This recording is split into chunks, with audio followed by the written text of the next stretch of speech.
હવે વાત કરીશું વડોદરાની। વડોદરાના ગ્રીન પ્લાય યુરિયા ખાતર મામલે દેવા એસપી કે ઠાકોરે માહિતી આપતા જણાવ્યું હતું કે નીમ કોટેડ યુરિયા ખાતર પરીક્ષણમાં સાબિત થયું છે કે પરીક્ષણ રિપોર્ટના આધારે ફરિયાદ નોંધવામાં આવી છે અને અલગ અલગ કલમો હેઠળ ગુનો દાખલ કરવામાં આવ્યો છે।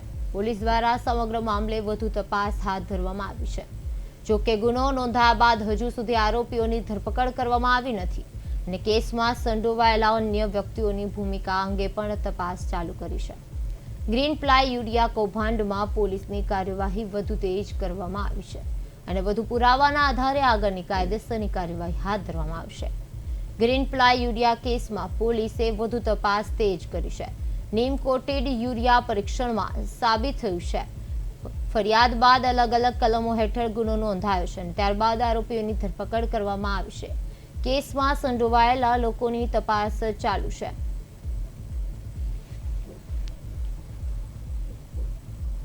રોજ નાયબ ખેતી નિયામક અને તેમની ટીમ દ્વારા ગ્રીન પ્લાય કંપની ખાતે ચેકિંગ અને રેડની કાર્યવાહી કરવામાં આવેલ, જેમાં તેઓ દ્વારા શંકાસ્પદ યુરિયા ખાતરના નમૂનાઓ લેવામાં આવેલ અને પરીક્ષણ અર્થે મોકલી આપવામાં આવેલ, જેનો પરીક્ષણ અહેવાલ આવતા આ યુરિયા ખાતર સરકારશ્રી દ્વારા ઔદ્યોગિક હેતુઓ માટે પ્રતિબંધિત નીમ કોટેડ યુરિયા હોવાનું જણાઈ આવેલ, જેથી ગઈકાલ તારીખ 18/6/2026ના રોજ નાયબ ખેતી નિયામક દ્વારા આ બાબતે ફરિયાદ આપતા green ply speciality private limited કંપનીના જવાબદાર વ્યક્તિઓ તેમજ આ માલ સપ્લાય કરનાર મનીષા ટ્રેડિંગ કંપની દિલ્હીનાઓ વિરુદ્ધ આવશ્યક ચીજવસ્તુઓ ધારા 1955ની કલમ 3, 7, 1, 1, 2 ની કલમ હેઠળ સાવલી પોસ્ટે ખાતે ગુનો રજીસ્ટર કરવામાં આવે અને હાલમાં આ ગુનાની તપાસ ચાલુ